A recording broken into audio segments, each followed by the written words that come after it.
Today, we're going to look at the principles of good journalism.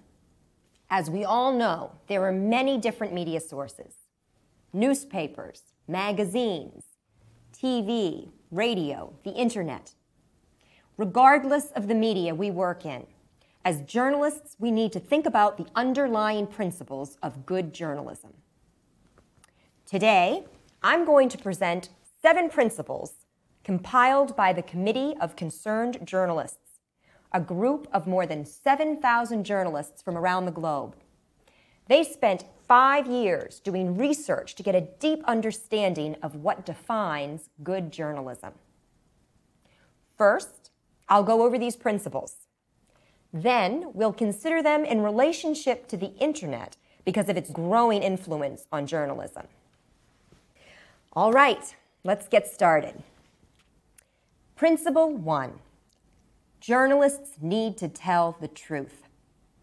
We need to verify facts and make clear the sources of our information so that the public can judge for itself what news to trust.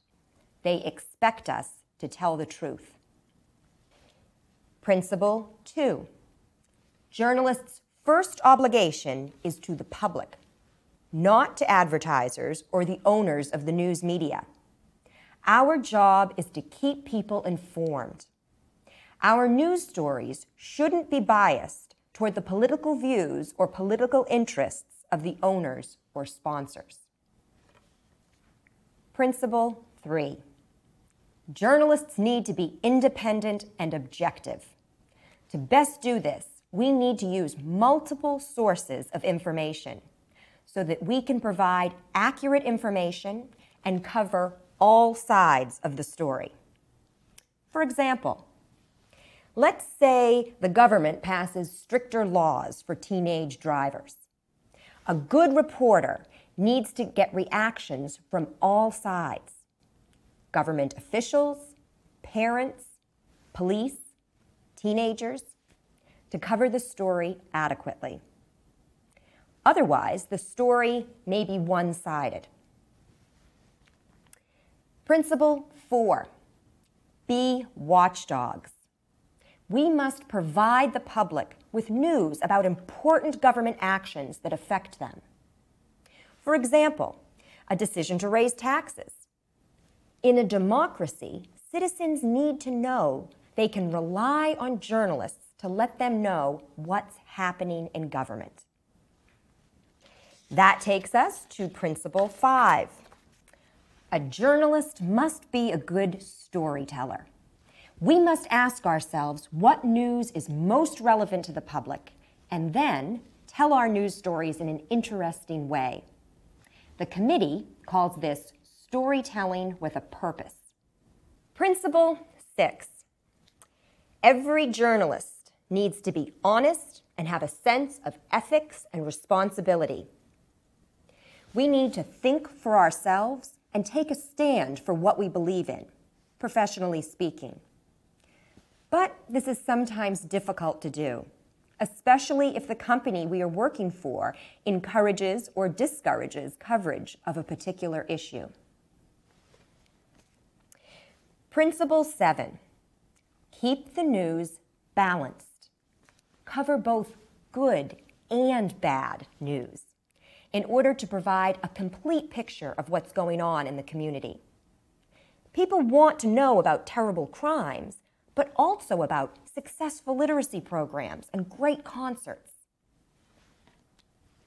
Now I want to turn to the role of the internet. No one in journalism can dispute its impact. Back when I started out as a journalist, there was no internet, which you probably find hard to imagine. Let's look at some of the ways it has changed journalism. First is how most journalists conduct their research.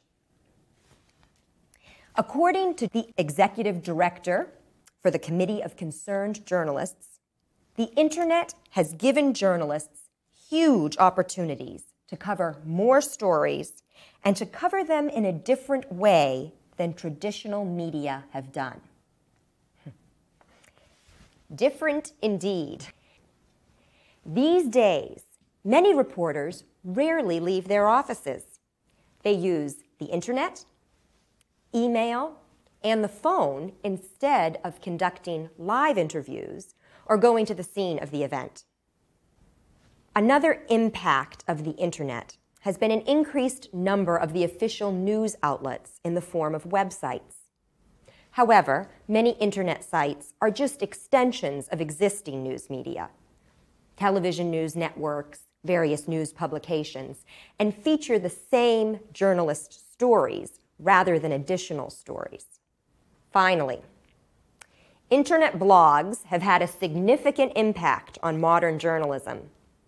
Blogs provide a way for what we call citizen journalists to report their own version of the news. Think about it. Traditionally, professional journalists have decided what news to report to the public. Now, through blogs, citizen journalists are deciding what's important. So, what do all of these changes mean for the future of journalism? Well, I don't think professional journalists will become extinct like dinosaurs. Rather, I see a new paradigm for journalism, a partnership between citizen journalists and professional journalists. There's room for all of us. That said, we all must be committed to the 7 principles. And that's where I'm going to leave off today. Please discuss in your study groups which of the 7 principles you think are more valuable to good journalism.